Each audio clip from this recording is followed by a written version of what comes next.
नमस्कार दोस्तों, स्वागत है आप सभी लोगों का Sonu study classes YouTube channel में। दोस्तों मैं आप लोग को एनसीईआरटी बुक क्लास 12 इतिहास चैप्टर 1 उपनिवेशवाद और देहात पर प्रश्न उत्तर मैं आप लोगों को इस वीडियो में बताऊंगा। प्रश्न नंबर 1, ग्रामीण बंगाल में बहुत से इलाकों में जोतदार एवं ताकतवर हस्ती क्यों था? उत्तर, ग्रामीण बंगाल में बहुत से इलाकों में जोतदार एवं ताकतवर हस्ती निम्नलिखित कारणों से था। नंबर 1, 18वीं शताब्दी के अंत में एक और जहां कई जमींदार आर्थिक दृष्टि से संकट की स्थिति से गुजर रहे थे, वहीं दूसरी ओर जोरदार धनी किसानों के रूप में अनेक गांवों में अपनी स्थिति मजबूत किए हुए थे। नंबर 2, 19वीं शताब्दी के शुरू के वर्षों के आते आते इन जोरदारों जोतदारों ने जमीन के बड़े बड़े भूखंडों को प्राप्त कर लिया था। नंबर 3, यह जोतदार प्राय अपनी जमीन का बहुत बड़ा भाग बटाईदारों के माध्यम से जुतवाते थे। वह बटाईदार एक तरह के जोतदारों के अधीन होते थे तथा उपज के बाद कुल पैदावार का आधा भाग जोतदारों को दे देते थे। नंबर 4, कई गांवों में जोतदारों की ताकत जमींदारों की ताकत की तुलना में अधिक प्रभावशाली थी। यह जोतदार जमींदारों की तरह जमीनों से दूर शहरों में नहीं बल्कि गांवों में रहते थे और इस तरह गांव के ग्रामीण गांव के गरीब ग्रामीणों के काफ़ी बड़े वर्ग पर सीधा नियंत्रण करते थे। नंबर 5, जमींदारों द्वारा लगान बढ़ाने की कोशिश करने पर यह जोतदार उन जमींदारों का घोर विरोध करते थे तथा रैयत काश्तकार या जमीन जोतने वाले जोतदारों के पक्ष में होते थे। रैयत जमींदारों का लगान इन्हीं जोतदारों के इशारे पर देर से भुगतान करते थे। इस तरह जमींदारों की स्थिति खस्ता हो जाती थी। इनकी जमींदारियों की नीलामी होती थी तो जोतदार अपने धन और बटाईदारों के सहयोग से जमीनों को खरीद लेते थे। प्रश्न नंबर 2, जमींदार लोग अपनी जमींदारियों पर किस प्रकार नियंत्रण बनाए रखते थे?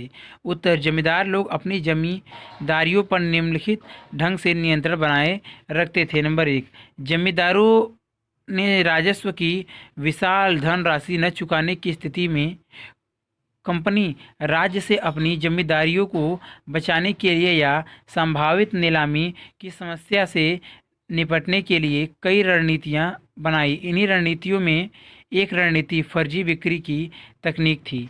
नंबर 2, फर्जी बिक्री एक ऐसी तरकीब थी जिसमें कई तरह के हथकंडे अपनाए जाते थे। उदाहरण के लिए, बर्दवान के राजा ने पहले तो अपनी जमींदारी का कुछ हिस्सा अपनी माता को दे दिया क्योंकि कंपनी ने यह निर्णय ले रखा था कि स्त्रियों की संपत्तियों को नहीं छीना जाएगा।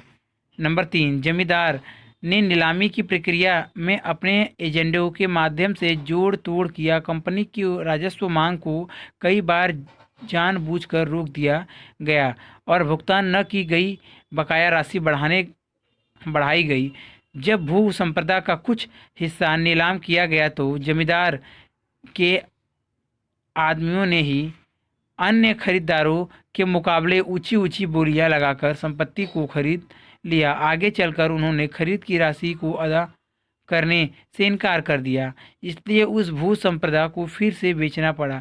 एक बार फिर जमींदार के एजेंडे ने ही उसे खरीद लिया और फिर एक बार खरीद की रकम नहीं अदा की गई और एक बार फिर नीलामी करनी पड़ी। यह प्रक्रिया बार बार दोहराई जाती रही और अंत तो गत्वा राज और नीलामी के समय बोली लगाने वाले थक गए। जब किसी ने भी बोली नहीं लगाई तो उस संपदा को नीची कीमत पर फिर जमींदार को ही बेचना पड़ा।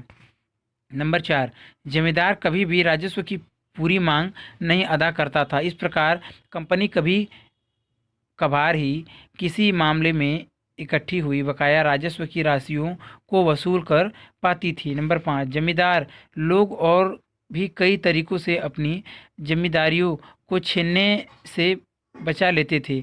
जब कोई बाहरी व्यक्ति नीलामी में कोई ज़मीन खरीद लेता था तो उसे ज़मीन पर कब्जा नहीं मिलता था। कभी कभी पुराने जमींदार अपने लठेतों की मदद से नए खरीदार के लोगों को मार पीट कर भगा देते थे और कभी कभी तो पुराने रैयत बाहरी लोगों को यानी नए खरीदार के लोगों को जमीन में घुसने ही नहीं देते थे। वे अपने आप को पुराने जमींदार से जुड़ा हुआ महसूस करते थे और उसी के प्रति वफादार बने रहते थे और यह मानते थे कि पुराना जमींदार ही उनका अन्नदाता है और वह उसकी प्रथा है। जमींदारी की बिक्री से उसके तदाम्त और गौरव को धक्का पहुंचता था, इसलिए जमींदार आसानी से विस्थापित नहीं किए जा सकते थे। नंबर 6, 19वीं शताब्दी के प्रारंभ में कीमतों में मंदी की स्थिति समाप्त हो गई, इसलिए जो जमींदार 18वीं शताब्दी के अंत में दशक की तकलीफों को भूलने में सफल हो गए उन्होंने अपनी सत्ता को सुदृढ़ बना लिया। राजस्व के भुगतान संबंधित नियमों को भी कुछ लचीला बना दिया गया। फलस्वरूप गांवों पर जमींदार की सत्ता और अधिक मजबूत हो गई। प्रश्न नंबर 3, पहाड़िया लोगों ने बाहरी लोगों के आगमन पर कैसी प्रतिक्रिया दर्शाई? उत्तर, 18वीं शताब्दी में पहाड़ी लोगों को पहाड़िया कहा जाता था। वह राजमहल की पहाड़ियों के इर्द गिर्द रहा रहा करते थे। वे जंगल की उपजे से अपना गुजर बसर करते थे और झूम खेती किया करते थे। वे जंगल की छोटे से हिस्से में झाड़ियों को काटकर और घास फूस को जलाकर जमीन साफ कर लेते थे और राख की पोटाश से उपजाऊ बनी जमीन पर अपने खाने के लिए विभिन्न प्रकार की दालें और ज्वार बाजरा पैदा करते थे। पहाड़ियों को अपना मूल आधार बनाकर पहाड़ी लोग वहां रहते थे। वे अपने क्षेत्र में बाहरी लोगों के प्रवेश का प्रतिरोध करते थे। उनके मुखिया लोग अपने समूह में एकता बनाए रखते थे, आपसी लड़ाई झगड़े निपटा देते थे और मैदानी लोगों तथा अन्य जातियों से लड़ाई होने पर अपनी जनजाति का नेतृत्व करते थे। इन पहाड़ियों को अपना मूलाधार बनाकर पहाड़िया लोग बराबर उन मैदानों पर आक्रमण करते रहते थे जहां एक स्थान पर बस कर किसान अपनी खेती बाड़ी किया करते थे। पहाड़ियों द्वारा यह आक्रमण अधिकतर अपने आप से आपको विशेष रूप से अकाल या अभाव के वर्षों में जीवित रखने के लिए किए जाते थे। साथ साथ यह मैदानों में बसे हुए समुदायों पर अपनी ताकत दिखलाने का भी एक तरीका था।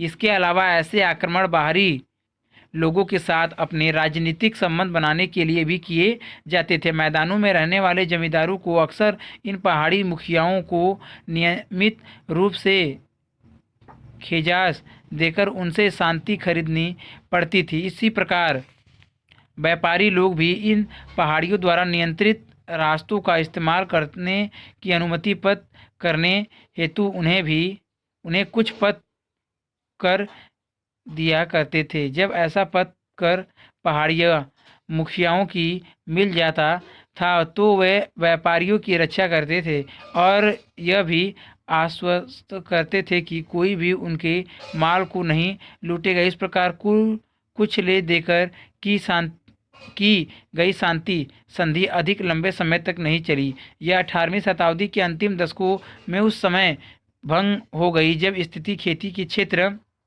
की सीमाएं आक्रामक रीति से पूर्वी भारत में बढ़ाई जाने लगी। ज्यों-ज्यों स्थायी कृषि का विस्तार होता गया, जंगलों तथा चारागाहों का क्षेत्र संकुचित होता गया। इससे पहाड़ी लोगों तथा स्थायी खेतिहरों के बीच झगड़ा तेज हो गया। पहाड़ी लोग पहले से अधिक नियमित रूप से बसे हुए गांवों पर आक्रमण करने लगे और ग्रामवासियों से अनाज और पशु छीन झपट कर ले जाने लगे। 1770 के दशक में शांति स्थापना की कोशिश की गई, जिसके अनुसार पहाड़िया मुखियाओं को अंग्रेजों द्वारा 1 वर्षीय भत्ता दिया जाना था और बदले में उन्हें अपने आदमियों का चाल चलन ठीक रखने की जिम्मेदारी लेनी पड़ती थी। ज़्यादातर मुखियाओं ने भत्ता लेने से इनकार कर दिया और उन्होंने इसे स्वीकार किया। इनमें से अधिकांश अपने समुदाय में अपनी सत्ता खो बैठे। औपनिवेशिक सरकार के वेतनभोगी बन जाते बन जाने से उन्हें अधीनस्थ कर्मचारी या वेतनिक मुखिया माना जाने लगा। प्रश्न नंबर 4, संस्थालु ने ब्रिटिश शासन के विरुद्ध विद्रोह क्यों किया? उत्तर, संस्थालु ने ब्रिटिश शासन के विरुद्ध विद्रोह निम्नलिखित कारणों से किया। नंबर 1, स्थल, अपनी खाना बंदोश जिंदगी को छोड़ जंगलों के अंदरूनी हिस्सों में एक जगह बस गए और बाजार के लिए कई तरह के वाणिज्यिक फैसलों की खेती करने लगे और व्यापारियों तथा साहूकारों के साथ लेन देन करने लगे थे। किंतु संस्थालु ने जल्द ही समझ लिया कि उन्होंने जिस भूमि पर खेती शुरू की है वह उनके हाथों से निकलती जा रही है, क्योंकि संस्थालु ने जिस जमीन का साफ करके खेती शुरू की थी उस पर सरकार भारी कर लगा रही थी। साहूकार लोग ऊंची दर पर ब्याज लगा रहे थे और कर्ज अदा न किए जाने की स्थिति में जमीन पर ही कब्जा कर रहे थे। जमींदार लोग भी दामीन ए को के इलाके पर अपने नियंत्रण का दावा कर रहे थे। नंबर 2, 1850 के दशक तक स्थाल लोग यह महसूस करने लगे थे कि अपने लिए एक ऐसे आदर्श संसार का निर्माण करना बहुत जरूरी है जहां उनका अपना शासन हो। अतः जमींदारों, साहूकारों और औपनिवेशिक राज के विरुद्ध विद्रोह करने का समय अब आ गया है। 1855-56 के स्थाल विद्रोह के बाद स्थाल परगना का निर्माण कर दिया गया, जिसके लिए 5500 वर्ग मील का क्षेत्र भागलपुर और बीरभूम जिलों में से लिया गया। नंबर 3, ब्रिटिश सरकार ने स्थालों के असंतोष को शांत करने के लिए एक नया परगना बनाया और कुछ विशेष तरह के कानून लागू करके उन्हें संतुष्ट करने की असफल कोशिश की। अपने एक अधिकारी बुकानन को उनके बारे में पूर्ण जानकारी प्राप्त करने के लिए विस्तृत आदिवासी क्षेत्रों का सर्वे करने का कार्य सौंपा। कंपनी मूलतः एक मुनाफा कमाने वाली आर्थिक इकाई थी। जब कंपनी ने अपनी शक्ति को सुदृढ़ बना लिया और अपने व्यवसाय का विकास कर लिया तो वह उन प्राकृतिक संसाधन ने की खोज में जुट गई जिस पर कब्जा करके उनका मनचाहा उपयोग कर सकती थी। फलतः उसने अपने परिदृश्यों तथा राजस्व स्रोतों का सर्वेक्षण किया, खोज यात्राएं आयोजित की गई, जानकारी इकट्ठी करने के लिए भूविज्ञानियों, भूगोलवेताओं, वनस्पति विज्ञानियों और चिकित्सकों को भेजा। नंबर 4, अंग्रेज अधिकारियों ने संस्थानों के नियंत्रित प्रदेशों और भूभागों में मूल्यवान पत्थरों और खनिजों को खोजने की कोशिश की। उन्होंने लोह खनिज, अभ्रक, ग्रेनाइट और साल्टपीटर से संबंधित सभी स्थानों की जानकारी प्राप्त कर ली। यही नहीं, उन्होंने बड़ी चालाकी के साथ नमक बनाने और लोहा निकालने की संस्थानों और स्थानीय पद्धतियों का निरीक्षण किया। इन सबसे स्थल बहुत चिढ़ गए। नंबर 5, अंग्रेज कम से कम समय में कम से कम मेहनत करके ज़्यादा से ज़्यादा प्राकृतिक संसाधनों, खनिजों, वन उत्पादों आदि का दोहन करना चाहते थे। कुछ अंग्रेज स्थलों की जीवन शैली की कटु आलोचना करते थे। वे पर्यावरण संरक्षण की चिंता न करके वनों को काटकर कृषि विस्तार के समर्थक थे। ऐसा करने से संस्थानों को मिलने वाले स्वच्छ प्राकृतिक वातावरण, शिकार स्थलों, चारागाहों, वन में रह रहे पशुओं और जीव जंतुओं तथा उत्पादों पर प्रतिकूल प्रभाव पड़ता था। इन सबके कारण स्थानों ने ब्रिटिश शासन के विरुद्ध विद्रोह किए। प्रश्न नंबर 5, वक्कन के रैयत ऋणदाताओं के प्रति ऋण क्यों थे? उत्तर, दक्कन के रैयत ऋणदाताओं के प्रति निम्नलिखित कारणों से ऋण थे। नंबर 1, दक्कन में एक और ऋण का स्रोत सूख गया, वहीं दूसरी ओर राजस्व की मांग बढ़ गई। कंपनी उपज का लगभग 50% रेत से ले लेती थी। रेत उस हालत में नहीं थे कि इस बड़ी मांग को पूरा कर सकें। नंबर 2, 1832 के बाद कृषि उत्पादों की कीमतों में तेजी से गिरावट आई और लगभग डेढ़ दशक तक इस स्थिति में कोई सुधार नहीं आया। इसके परिणाम स्वरूप किसानों की आय में और भी गिरावट आई। इन दौरान 1832-34 के वर्षों में देहाती इलाके अकाल की चपेट में आकर बर्बाद हो गए। दक्कन का एक तिहाई पशुधन मौत के मुंह में चला गया और आधी मानव जनसंख्या भी काल का ग्रास बन गई। और जो बचे उसके पास भी उस संकट का सामना करने के लिए खाद्यान्न नहीं था। राजस्व की बकाया राशियां आसमान को छूने लगी। ऐसे समय किसान लोग ऋणदाता से पैसा उधार लेकर राजस्व चुकाने लगे। लेकिन लेकिन यदि रैयत ने एक बार ऋण ले लिया तो उसे वापस करना उसके लिए कठिन हो गया। कर्ज बढ़ता गया, उधार की राशियां बकाया रहती गई और ऋणदाताओं पर किसानों की निर्भरता बढ़ती गई। नंबर 3, महाराष्ट्र में निर्यात व्यापारी और साहूकार अब दीर्घ अवधिक ऋण देने के लिए उत्सुक नहीं रहे, क्योंकि उन्होंने यह देख लिया था कि भारतीय कपास की मांग घटती जा रही है और कपास की कीमतों में भी गिरावट आ रही है। इसलिए उन्होंने अपना कार्य व्यवहार बंद करने, किसानों को अग्रिम राशियां प्रतिबंधित करने और बकाया ऋणों को वापस मांगने का निर्णय लिया। एक और तो ऋण का स्रोत सूख गया, वहीं दूसरी ओर राजस्व की मांग बढ़ा दी गई। पहला राजस्व बंदोबस्त 1820 और 1830 के दशकों में किया गया था। अब अगला बंदोबस्त करने का समय आ गया था और इस नए बंदोबस्त में मांग को नाटकीय ढंग से 50 से 100% तक बढ़ा दिया गया। नंबर 4, ऋणदाता द्वारा ऋण देने से इनकार किए जाने पर रैयत समुदाय को बहुत गुस्सा आया। वह इस बात के लिए ही उद नहीं थे कि वे ऋण के गर्त में गहरे से गहरे डूबे जाए रहे थे, अथवा वह अपने जीवन को बचाने के लिए ऋणदाता पर पूर्ण रूप से निर्भर थे, बल्कि वे इस बात से ज़्यादा नाराज थे कि ऋणदाता वर्ग इतना संवेदनशील हो गया है कि वह उनकी हालत पर कोई तरस नहीं खा रहा है। ऋणदाता लोग देहात के प्रथागत मानकों यानी रूढ़ि रिवाजों का भी उल्लंघन कर रहे थे। निम्नलिखित पर एक लघु निबंध लिखिए लगभग 250 से 300 शब्दों में। प्रश्न नंबर 6, इस्तमरारी बंदोबस्त के बाद बहुत सी जमींदारियां क्यों नीलाम कर दी गई? उत्तर, गवर्नर जनरल लॉर्ड कॉर्नवालिस ने 1793 ईस्वी में भू राजस्व वसूली की एक नई पद्धति प्रचलित की, जिसे स्थायी बंदोबस्त जमींदारी प्रथा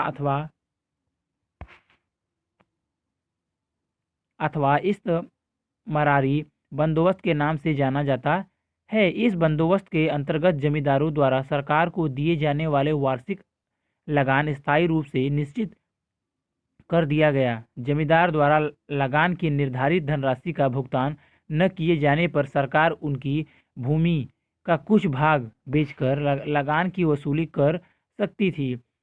इस्तमरारी बंदोबस्त के बाद बहुत सी जमींदारियां नीलाम की जाने लगी। इसके अनेक कारण थे। नंबर 1, कंपनी द्वारा निर्धारित प्रारंभिक राजस्व मांगें अत्यधिक ऊंची थी। स्थायी अथवा इस्तमरारी बंदोबस्त के अंतर्गत राज्य की राजस्व मांग का निर्धारण स्थायी रूप से किया गया था। इसका तात्पर्य था कि आगामी समय में कृषि में विस्तार तथा मूल्यों में होने वाली वृद्धि का कोई अतिरिक्त लाभ कंपनी को नहीं मिलने वाला था। अतः इस प्रत्याशित हानि को कम से कम करने के लिए कंपनी राजस्व की मांग को ऊंचे स्तर तक रखना चाहती थी। ब्रिटिश अधिकारियों का विचार था कि कृषि उत्पादन एवं मूल्यों में होने वाली वृद्धि के परिणाम स्वरूप जमींदारों पर धीरे धीरे राजस्व की मांग का बोझ कम होता जाएगा और इन्हें राजस्व भुगतान में कठिनाई का सामना नहीं करना पड़ेगा, किंतु ऐसा संभव नहीं हो सकता। परिणाम स्वरूप जमींदारों के लिए राजस्व राशि का भुगतान करना कठिन हो गया। नंबर 2, उल्लेखनीय है कि भू राजस्व की ऊंची मांग का निर्धारण 1790 के दशक में किया गया था। इस काल में कृषि उत्पादों के मूल्य कम थे, जिसके परिणाम स्वरूप रैयत किसानों के लिए जमींदारों को उनकी देय राशि का भुगतान करना कठिन था। इस प्रकार जमींदार किसानों से राजस्व इकट्ठा नहीं कर पाता था और कंपनी को अपनी निर्धारित धनराशि का भुगतान करने में असमर्थ हो जाता था। नंबर 3, राजस्व की मांग में परिवर्तन नहीं किया जा सकता था। उत्पादन अधिक हो या बहुत कम, राजस्व का भुगतान ठीक समय पर करना होता था। इस संबंध में सूर्यास्त कानून का अनुसरण किया जाता था। इसका तात्पर्य था कि यदि निश्चित तिथि को सूर्य छिपने तक भुगतान नहीं किया जाता था तो जमींदारियों को नीलाम किया जा सकता था। नंबर 4, इस्तमरारी अथवा स्थायी बंदोबस्त के अंतर्गत जमींदारों के अनेक विशेषाधिकारियों को समाप्त कर दिया गया था।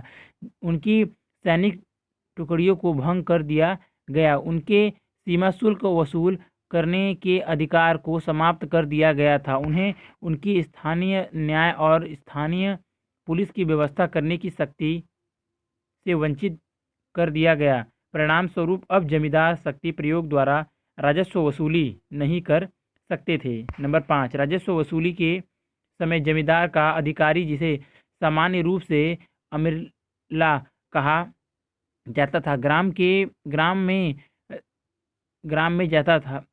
कभी कभी कम मूल्यों और फसल अच्छी न होने के कारण किसान अपने राजस्व का भुगतान करने में असमर्थ हो जाते थे, तो कभी रैयत जानबूझकर ठीक समय पर राजस्व का भुगतान नहीं करते थे। इस प्रकार जमींदार ठीक समय पर राजस्व का भुगतान नहीं कर पाता था और उनकी जमींदारी नीलाम कर दी जाती थी। नंबर 6, कई बार जमींदार जानबूझकर राजस्व का भुगतान नहीं करते थे। भूमि के नीलाम किए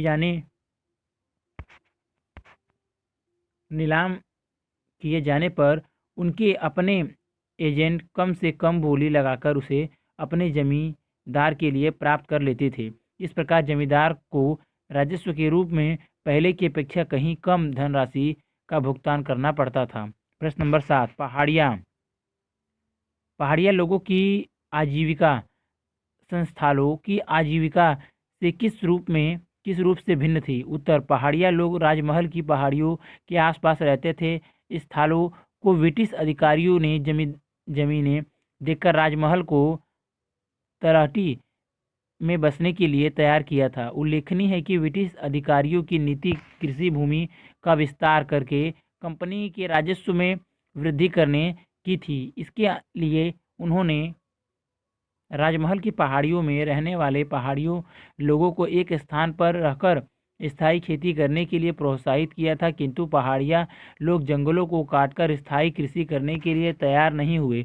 अतः ब्रिटिश अधिकारियों ने इस उद्देश्य की पूर्ति के लिए स्थालों को वहां बसा दिया। पहाड़िया लोगों की आजीविका स्थालों की आजीविका से कई रूपों में भिन्न थी। नंबर 1, पहाड़िया लोग झूम खेती करते थे और जंगल के उत्पादों से अपना जीविकोपार्जन करते थे। जंगल के छोटे से भाग में झाड़ियों को काटकर तथा घास फूस को जलाकर वे जमीन साफ कर लेते थे। राख और की पोटाश से जमीन पर्याप्त उपजाऊ बन जाती थी। पहाड़िया उस जमीन पर अपने खाने के लिए विभिन्न प्रकार की दालें और ज्वार बाजरा उगाते थे। इस प्रकार वे अपनी आजीविका के लिए जंगलों और चारागाहों पर निर्भर थे, किंतु स्थायी खेती करते थे। उन्होंने अपने परिश्रम से अपने कृषि क्षेत्र की सीमाओं में पर्याप्त वृद्धि करके इसे एक उपजाऊ क्षेत्र के रूप में बदल दिया था। नंबर 2, पहाड़िया लोगों की खेती मुख्य रूप से कुदाल पर आश्रित थी। वह कुदाल से जमीन को थोड़ा खुरच लेते थे और कुछ वर्षों तक उस साफ की गई जमीन में खेती करते रहते थे। तत्पश्चात वह उसे कुछ वर्षों के लिए प्रति छोड़ देते थे और नए क्षेत्र में जमीन तैयार करके खेती करते थे। कुछ समय के बाद प्रति छोड़ी गई जमीन अपनी खोई हुई उर्वरता को प्राप्त करके पुनः खेती योग्य बन जाती थी। स्थल हल से खेती करते थे। वे नई जमीन साफ करने में अत्यधिक कुशल थे।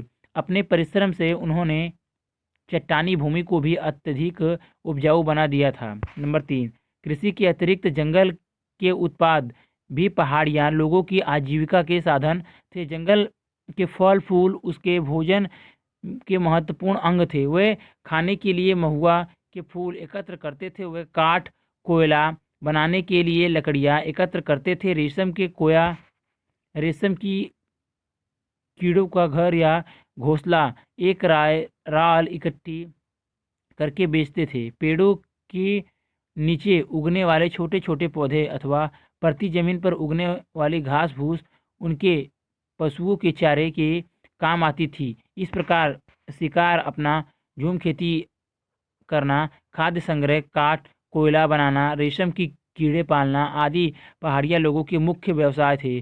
खानाबंदोश जीवन को छोड़कर एक स्थान पर बस जाने के कारण स्थायी खेती करने लगे थे। वह बढ़िया तम्बाकू और सरसों जैसी वाणिज्यिक फसलों को उगाने लगे थे। परिणाम स्वरूप उनकी आर्थिक स्थिति उन्नत होने लगी और वह व्यापारियों एवं साहूकारों के साथ लेन देन भी करने लगे। नंबर 4, अपने व्यवसायों के कारण उनकी जीवन जंगल से घनिष्ठ रूप से जुड़ा हुआ था। वह सीधा साधा जीवन व्यतीत करते थे और प्रकृति की गोद में निवास करते थे। वह इमली के पेड़ों के झुरमुटों में अपनी झोपड़ियाँ बनाते थे और आम के पेड़ों की ठंडी छांव में आराम करते थे। संपूर्ण क्षेत्र की भूमि को वह अपनी निजी भूमि समझते थे। यह भूमि ही उनकी पहचान तथा जीवन का प्रमुख आधार थी। पहाड़िया लोग समूहों में संगठित थे। प्रत्येक समूह का एक मुखिया होता था। उनका प्रमुख कार्य अपने समूह में एकता बनाए रखना था। मुखिया अपने अपने समूह के पारंपरिक झगड़ों का निपटारा करके उसमें शांति बनाए रखते थे। वे अन्य जनजातियों अथवा मैदानी लोगों के साथ संघर्ष की स्थिति में अपनी जनजाति का नेतृत्व भी करते थे। स्थल एक क्षेत्र विशेष में रहते थे। 1832 ईस्वी तक एक विशाल भू क्षेत्र का श्रीमांकन दामीन एक को अथवा स्थाल परगना के रूप में कर दिया गया था। इस क्षेत्र को स्थाल भूमि घोषित कर दिया गया और इसके चारों तरफ खंभे लगाकर इसकी परिसीमा का निर्धारण कर दिया गया।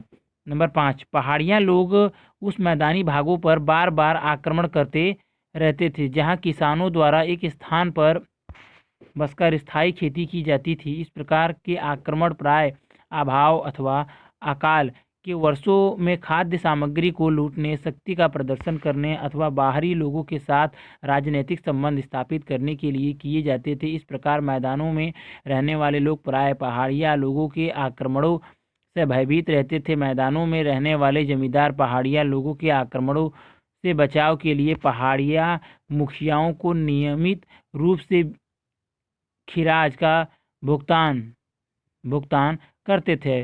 व्यापारियों को भी पहाड़िया लोगों द्वारा नियंत्रित मार्गों का प्रयोग करने के लिए पथकर का भुगतान करना पड़ता था, किंतु स्थल लोगों के जमींदारों और व्यवसायियों के साथ संबंध प्राय मैत्रीपूर्ण होते थे। वे व्यापारियों एवं साहूकारों के साथ लेन देन भी करते थे। प्रश्न नंबर 8, अमेरिकी गृह युद्ध ने भारत के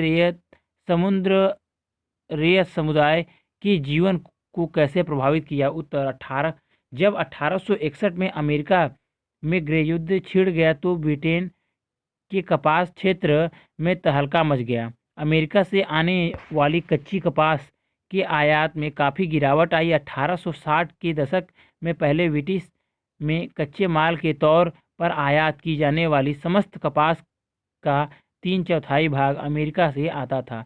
ऐसे में ब्रिटेन के सूती वस्त्रों के निर्माण काफ़ी लंबे समय से अमेरिकी कपास पर अपनी निर्भरता के कारण बहुत परेशान थे, क्योंकि इंग्लैंड में औद्योगिक क्रांति हो चुकी थी और अमेरिका जैसी बढ़िया कपास न तो भारत में और न ही मिस्र में पैदा होती थी। अमेरिका गृह युद्ध ने भारत के रैयत समुदाय के जीवन को निम्न तरीके से प्रभावित किया। नंबर 1, ब्रिटेन के सूती वस्त्र निर्माता अमेरिकी कपास पर अपनी निर्भरता कम करने के लिए काफ़ी समय से कपास आपूर्ति के वैकल्पिक स्रोतों की खोज कर रहे थे। भारत की भूमि और जलवायु दोनों ही कपास की खेती हेतु उपयुक्त थी। यहाँ श्रम भी सस्ता था। नंबर 2, 1861 ईस्वी में अमेरिकी गृहयुद्ध आरंभ हो जाने की वजह से ब्रिटेन ने भारत को अधिकाधिक कपास निर्यात का संदेश भेजा। फलत बम्बई में कपास के सौदागरों ने कपास की आपूर्ति का आकलन करने और कपास की खेती को अधिकाधिक प्रोत्साहन देने के लिए कपास पैदा करने वाले जिलों का दौरा किया। जब कपास की कीमतों में उछाल आया तो बम्बई के कपास निर्याताओं ने ब्रिटेन की मांग को पूरा करने के लिए शहरी साहूकारों को अधिक से अधिक अग्रिम राशियां दी, ताकि वे भी आगे उन ग्रामीण ऋणदाताओं को उन्होंने उपज उपलब्ध कराने का वचन दिया था अधिक से अधिक मात्रा में राशि उधार दे सके। जब बाजार में तेजी आती है तो ऋण आसानी से मिल जाता है, क्योंकि ऋणदाता अपनी उधार दी गई राशियों की वसूली के बारे में अधिक आश्वस्त रहता है। नंबर 3, उपयुक्त बातों का दक्कन के देहाती इलाकों में काफ़ी असर हुआ। दक्कन के गांवों के रैयतों को अचानक असीमित ऋण उपलब्ध होने लगा। उन्हें प्रति एकड़ 100 रुपये अग्रिम राशि दी जाने लगी। साहूकार भी लंबे समय तक ऋण देने के लिए एकत्र तैयार हो गया। नंबर 4, जब तक अमेरिका में संकट की स्थिति बनी रही तब तक बम्बई दक्कन में कपास का उत्पादन बढ़ता गया। 1860 से 1864 के दौरान कपास उगाने वाले एकड़ों की संख्या दोगुनी हो गई। 1862 तक स्थिति यह आई कि ब्रिटेन में जितना भी कपास का आयात होता था उसका 90% भाग अकेले भारत से जाता था। नंबर 5, इस तेजी में भी सभी कपास उत्पादकों को समृद्धि प्राप्त नहीं हो सकी। कुछ धनिक किसानों को तो लाभ अवश्य हुआ, लेकिन अधिकांश किसान कर्ज के बोझ से और अधिक दब गए। नंबर 6, जिन दिनों कपास के व्यापार में तेजी रही, भारत के कपास व्यापारी अमेरिका को स्थायी रूप से विस्तृत करके कच्ची कपास के विश्व का बाजार को अपने कब्जे में करने के सपने देखने लगे। 1861 में बॉम्बे बजट के संपादक ने लिखा, दास राज्यों संयुक्त राज्य अमेरिका को विस्थापित करके अलंका शायद को कपास का एकमात्र आपूर्तिकर्ता बनने से भारत को कौन रोक सकता है। नंबर 7, लेकिन 1865 तक ऐसे सपने आने बंद हो गए। जब अमेरिका में गृहयुद्ध समाप्त हो गया तो वहाँ कपास का उत्पादन फिर से चालू हो गया और ब्रिटेन में भारतीय कपास के निर्यात में गिरावट आती चली गई। 8, महाराष्ट्र में निर्यात व्यापारी और साहूकार अब दीर्घावधिक ऋण देने के लिए उत्सुक नहीं रहे। उन्होंने यह देख लिया था कि भारतीय कपास की मांग घटती जा रही है और कपास की कीमतों में गिरावट आ रही है, इसलिए उन्होंने अपना व्यवहार बंद करने, किसानों को अग्रिम राशियां प्रतिबंधित करने और बकाया ऋणों को वापस मांगने का निर्णय लिया। इस परिस्थितियों में किसानों की दशा अत्यधिक दयनीय हो गई। प्रश्न नंबर 9, किसानों का इतिहास लिखने में सरकारी स्रोतों के उपयोग के बारे में क्या समस्याएं आती हैं। उत्तर, यह सत्य है कि इतिहास में पुनर्निर्माण में सरकारी स्रोतों जैसे राजस्व अभिलेखों, सरकार द्वारा नियुक्त सर्वेक्षणकर्ताओं की रिपोर्टों और पत्रिकाओं आदि का महत्वपूर्ण स्थान है, किंतु किसानों का इतिहास लिखने में सरकारी स्रोतों का उपयोग करते समय लेखन को निम्नलिखित समस्याओं का सामना करना पड़ता है। नंबर 1, सरकारी स्रोत वास्तविक स्थिति को निष्पक्ष वर्णन नहीं करते, अतः इसके द्वारा प्रस्तुत विवरणों को पूरी तरह सत्य नहीं माना जा सकता। नंबर 2, सरकारी स्रोतों विभिन्न घटनाओं के संबंध में किसी न किसी रूप में सरकारी दृष्टिकोण एवं अभिप्रायों के पक्षधर होते हैं। वे विभिन्न घटनाओं का विवरण सरकारी दृष्टिकोण से ही प्रस्तुत करते हैं। नंबर 3, सरकारी स्रोतों की सहानुभूति प्रत्यक्ष अथवा अप्रत्यक्ष रूप से सरकार के प्रति ही होती है। वह किसी न किसी रूप से पीड़ितों के स्थान पर सरकार के ही हितों के समर्थन होते हैं। उदाहरण के लिए दक्कन दंगा आयोग की नियुक्ति विशेष रूप से यह पता लगाने के लिए की गई थी कि सरकारी राजस्व की मांग का विद्रोह के प्रारंभ में क्या योगदान था, अथवा क्या किसान राजस्व की ऊंची दर के कारण विद्रोह के लिए उतारू हो गए थे। आयोग ने संपूर्ण जांच पड़ताल करने के बाद जो रिपोर्ट प्रस्तुत की उसमें विद्रोह का प्रमुख कारण ऋणदाताओं अथवा साहूकारों को बताया गया। रिपोर्ट में स्पष्ट रूप से यह कहा गया कि सरकारी मांग किसानों की उत्तेजना अथवा क्रोध का कारण बिल्कुल नहीं थी, किंतु आयोग इस प्रकार की टिप्पणी करते हुए यह भूल गया कि आखिर किसान साहूकारों की शरण में जाते क्यों हैं। वास्तव में सरकार द्वारा निर्धारित भू राजस्व की दर इतनी अधिक थी कि वसूली के तरीके इतने कठोर थे कि किसानों को विश्वास पूर्वक साहूकार की शरण में जाना ही पड़ता था। इसका स्पष्ट अभिप्राय यह है कि औपनिवेशिक सरकार जनता में व्याप्त असंतोष अथवा रोष के लिए स्वयं को उत्तरदायी मानने के लिए तैयार नहीं थी। अतः किसान इतिहास लेखन में सरकारी स्रोतों का उपयोग करते हुए कुछ बातों का विशेष रूप से ध्यान रखा जाना चाहिए। उदाहरण के लिए सरकारी रिपोर्टों का अध्ययन अत्यधिक सावधानीपूर्वक किया जाना चाहिए। नंबर 2, सरकारी रिपोर्टों से उपलब्ध साक्ष्य का मिलान समाचार पत्रों, गैर सरकारी विवरणों, वैदिक अभिलेखों आदि से उपलब्ध साक्ष्यों से करने के बाद ही किसी निष्कर्ष पर पहुंचना चाहिए। मानचित्र कार्य प्रश्न नंबर 10, उपमहाद्वीप के बाह्यरेखा मानचित्र के इस अध्याय में वर्णित क्षेत्रों को अंकित कीजिए। यह भी पता लगाइए कि क्या ऐसे भी कोई इलाके थे जहां इस्तमरारी बंदोबस्त और रैयतवाड़ी व्यवस्था लागू थी।